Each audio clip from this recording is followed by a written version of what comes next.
Thanks, Fabrizio. Thanks, everyone. Can everyone hear me in the back? Perfect. Thanks, everyone, for coming, despite the ungodly hour of the day and the fact that there's still food outside. I'll try and make up for it with some light entertainment.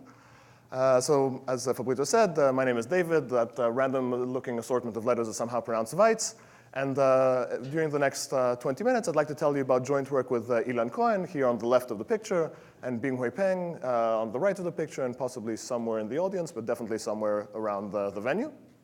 And this work is titled Tight Bounds for Online Edge Coloring. So let's start with defining what the problem is that we're studying. So a k-edge coloring of a graph is an assignment of one of k colors to each of the edges of the graph, such that each vertex has at most one edge of any given color. Okay, so for example, this painter on the left here has 6 edge-colored the graph. We've used 6 different colors, and if we change the color of this rightmost edge to green, this is no longer an edge coloring because vertex V has 2 colors of the same, 2 edges of the same color. Now it's trivial to M edge color a graph, just assign a distinct color to each edge. So naturally, the interesting question is what's the minimum number of colors you can use? What's the smallest palette you can work with? And as it turns out, a graph parameter that's very closely tied to this answer is the maximum degree of the graph, which we'll refer to as delta throughout this talk.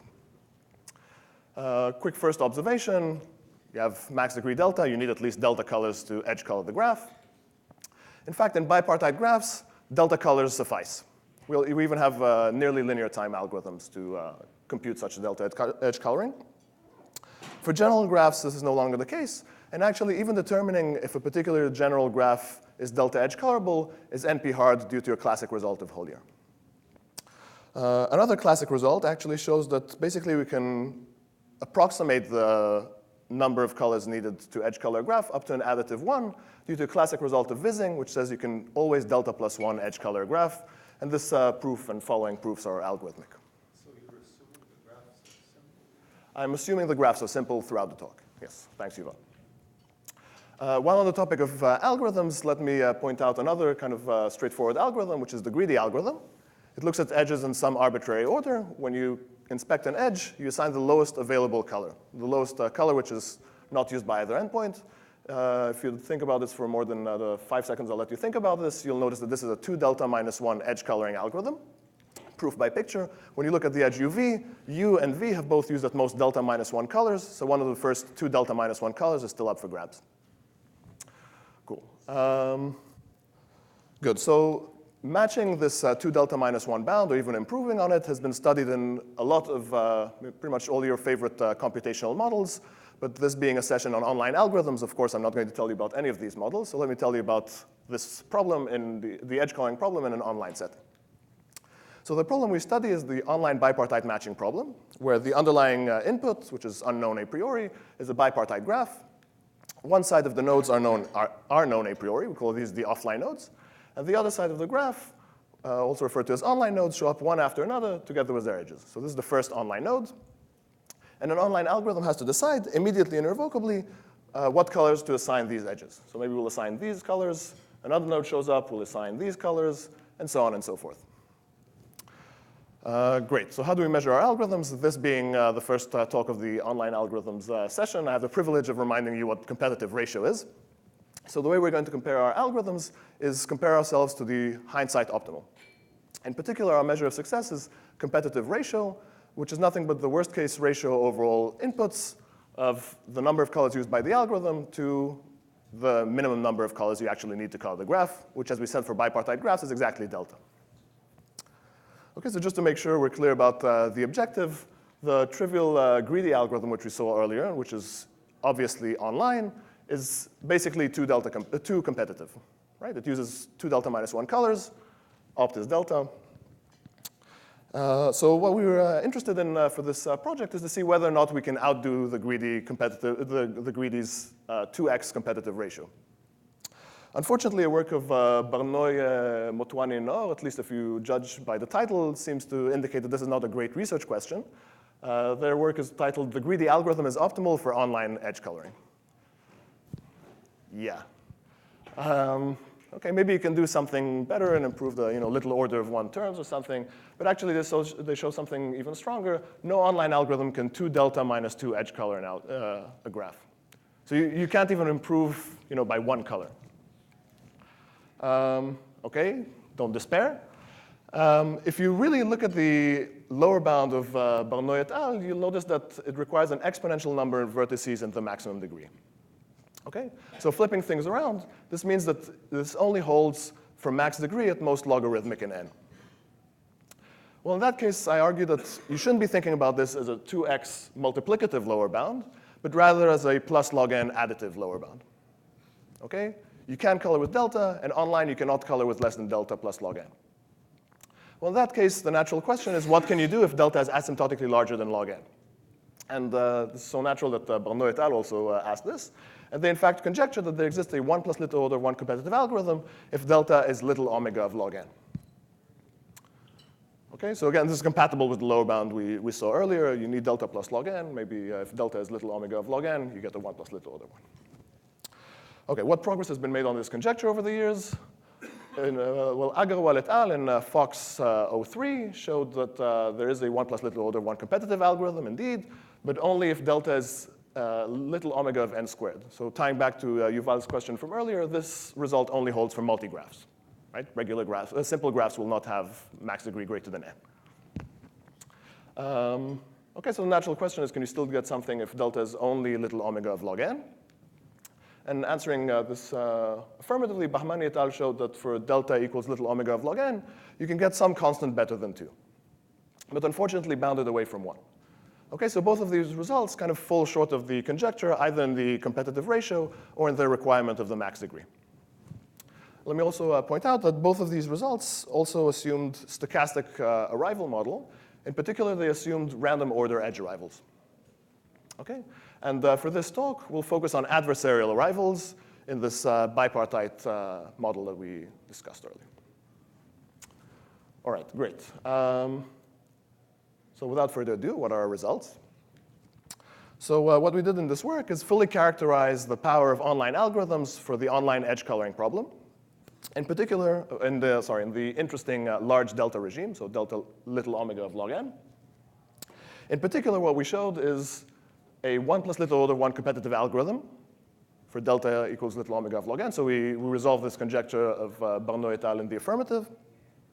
And I should point out that our algorithm, as all previous algorithms, requires foresight about the optimal value, about delta. Okay?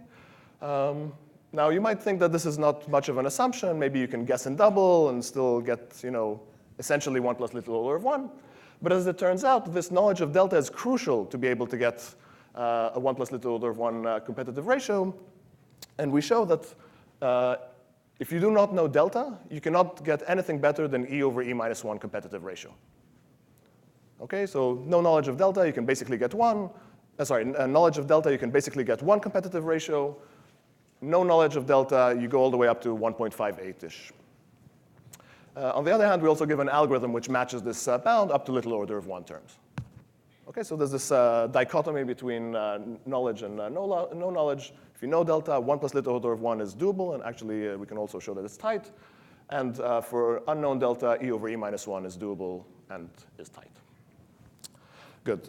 So for the remainder of my time, I'm going to give you a brief idea of what the known delta result looks like. Great. So let's start with the following warm-up by offline delta edge coloring regular graphs. I mentioned earlier that bipartite graphs are delta edge colorable. And why is this? Well, this is actually a corollary of result of Koenig from 1914. This is sometimes referred to as the first result in matching theory. And this result states that regular bipartite graphs contain a perfect matching. So a matching that matches all vertices. You might have seen this as a corollary of Hall's theorem or a 1,000,001 other ways of proving it. But he was the first to prove it. And as a corollary of that, all bipartite graphs are delta edge colorable. So I'll show you this for regular graphs. And the algorithmic proof is somewhat straightforward. Set U to be your uncolored graph. Initially, it's the entire graph. And then for delta iterations, compute a perfect matching, color it, remove it. compute the perfect matching, color it, remove it from the uncolored graph, rinse and repeat. Okay, pictorially this looks like this. You pick a perfect matching, color it red, remove it, pick a perfect matching, color it green, remove it, pick a perfect matching, color it purple, remove it. After delta such colors, since each removal of a color removes exactly one edge from each node, after delta colors, you're all out of edges, so you ended up with a delta edge coloring of the graph. Okay, pretty straightforward, right? Great. So we'd like to get some result in the online setting. So natural question is, can we somehow implement this algorithm in an online setting?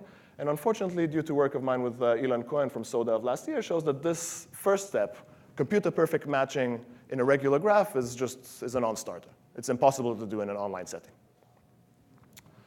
Okay, too bad. So we're not going to be able to delta edge color graph in an online setting. But there's still room for hope. And in particular, so what's going on here? What was our argument about why this delta edge colors a graph? Every one of the colors is responsible for a decrease of 1 in the max degree of the graph. In particular, when we're talking about regular graphs, it decreased the degree of every vertex by exactly 1. Good. So I guess if we're not shooting for exactly delta, then we want something qualitatively similar. So what is qualitatively similar? I'd like to decrease the max degree of the uncolored graph U. Okay, again, I'll reiterate this. U is the uncolored graph. I'd like to decrease the max degree of the uncolored graph by roughly 1 per color on average. Okay, so I'm going to use, say, delta times 1 plus little order of 1 colors. And I'd like each one of these colors to decrease the max degree by roughly 1. Okay, so I'll do this often enough, and I should remain without any edges. Okay, so this was a high-level idea. Let me tell you a little bit about how we can get something similar to this, and let me at least tell you some of the background as to how we'll do this.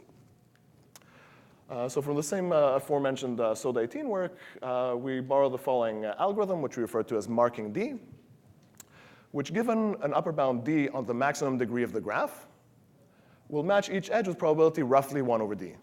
So this approximately notation here will suppress 1 minus little order of 1 multiplicative terms just to kind of make the slides a little less messy. Okay, well, if this algorithm matches each edge with probability roughly 1 over D, well, this means that if you're a vertex that has essentially maximum degree, or a degree roughly D, then this algorithm will match you with probability roughly 1, just by linearity, right? You have D edges, each is matched with probability 1 over D, you're matched with probability 1. Right, because you're only ever matching the one edge at a time. Okay, how do we use this? So here's our high-level approach. For delta iterations, during which we're going to use delta colors, right? Every iteration will correspond to a color. We'll use algorithm marking D with D, which is roughly the max degree of the uncolored graph. Okay. And then, actually, maybe let me take a step back. So if we run marking D with D roughly the max degree of the graph, of the uncolored graph, if you're a node of maximum degree in the uncolored graph, well, you're going to be matched by this algorithm with probability roughly 1, right? So you're going to have roughly 1 edge colored and removed from this uncolored graph. So what we'd hope to get from this is a resulting uncolored graph U, which has maximum degree, little order of delta. It started off with the maximum degree equal to delta. And for delta colors, we'll decrease the max degree at the rate of 1 minus little order of 1 per color, leaving us with little order of delta colors at the end of the day. Okay, but this hasn't really colored the entire graph, so what do we do as a last cleanup step? Just run greedy on the remaining uncolored graph. The uncolored graph has max degree little order of delta. Take 2 little order delta colors on the house. Okay? So this will give you a 1 plus little order of 1 competitive ratio if you can make this work. Unfortunately, a couple small hitches and glitches along the way. First of all, delta U is something we cannot possibly know in an online setting. Okay? The algorithm we described earlier, I'm going to keep the algorithm's description as an offline one, but there's no real way to know what delta U is because it depends on future arrivals. So at this point in time, I really don't know what this corresponds to.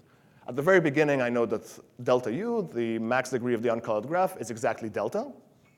But after I've used some colors, now the maximum degree of the uncolored graph could be pretty much anything. Well, maybe not quite anything.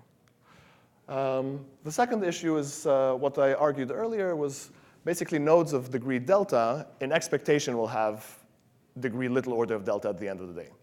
But actually need the tighter concentration to be able to argue that the maximum degree of the entire graph is little order of delta.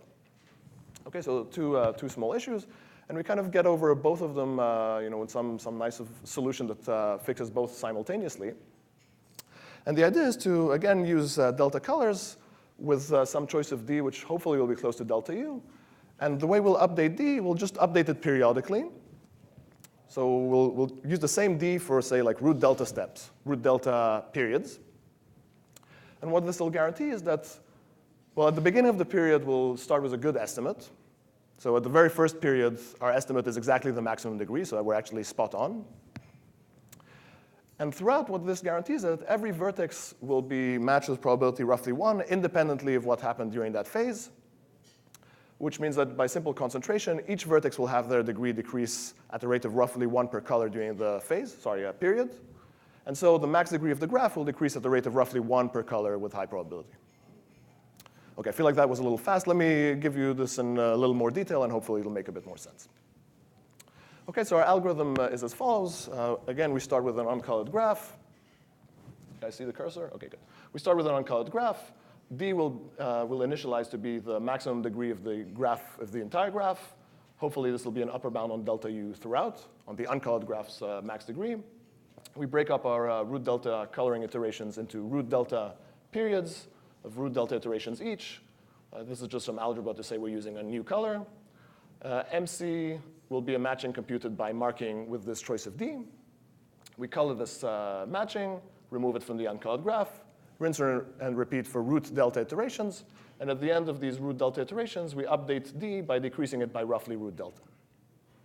Okay, and after all root delta periods are over, we'll just run the greedy algorithm on the uncolored graph with a new set of colors.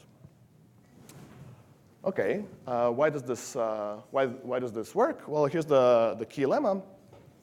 If you're a vertex who started with degree roughly D at the start of a period, then how many edges, degree roughly D so U is the uncolored graph, so you had roughly D uncolored edges. How many uncolored edges must you have at every point in time during the period, sorry. Well, during a period, let me maybe add an animation here. During a period, you run root delta iterations, and every one of these root delta iterations, I'm going to color at most one of your edges.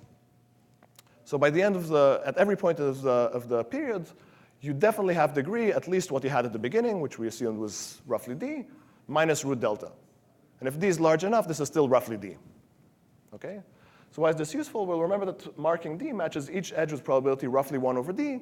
So regardless of what happens during the period, for every color I use during the period, I'll color one of your edges with probability roughly 1, assuming you started with degree roughly D at the beginning of the period. Well, this is fantastic because now we can just apply standard concentration inequalities and argue that during a period, the degree of such a high degree vertex V will decrease by roughly root delta, while we've used only root delta colors. Okay? And this actually kind of helps us get exactly what we wanted. So now this D will decrease by roughly root delta, and it will indeed remain an upper bound on delta U. Great. So what's the corollary of this key lemma? D, as I said, is an upper bound on the maximum degree of the uncolored graph with high probability until a point in time where D is little order of delta, which means that at the end of the day, the uncolored graph U will have little order of delta edges left over. All right, for root delta periods, we've decreased D by roughly root delta. And it started as delta. So putting all of this together, what we get is a 1 plus little order 1 competitive algorithm for the interesting large delta regime. So I haven't even told you why this is an online algorithm, but hopefully the fact that marking is an online algorithm half convinces you that this is the case. If not, you're more than welcome to look into the paper afterwards and/or ask me about this. Okay, for the next 10 seconds, I'm going to give you a quick impressionistic picture image of what our results for unknown delta required. So first of all, we had to rely on some slightly non-standard relaxation. I won't go into the details. For our lower bound results, we rely on what we call prefix hardness and LP duality using a nice idea of Azar et al. From Soda 17. We'll actually see an example of this in the next talk from the next speaker. And for our upper bounds, we develop optimal fractional algorithms and use the rounding scheme of Cohen and Wajc in its full generality to round these fractional edge colorings in an online setting. Okay, so this is a very impressionistic picture. Let me leave you with a couple quick conclusion of what we showed. We characterized the online bipartite edge coloring problem for the large delta regime. If you know delta, you can get 1 plus little order of 1, and that's all you could hope for. If you do not, you can get roughly E over E minus 1, and again, this is all you could hope for. And I think these first results for adversarial online edge coloring and adversarial arrivals kind of beg a non-negligible number of follow-up questions. In particular, can we do the same for adversarial edge arrivals? Or at least, can we do something for adversarial vertex arrivals in general graphs? Kind of foreshadowing the next talk.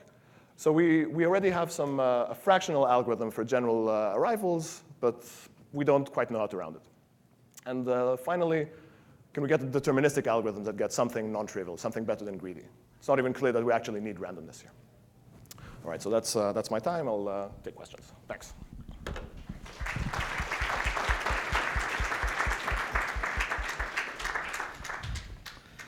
So since we don't have to switch the speaker, so there is time for questions. Yes. I guess you use the fact that delta is at least a philosophical log in the high concentration. Yeah, so the use of delta equals little omega of log n is exactly, concentration inequalities are exactly where we use this. Other questions? Other questions?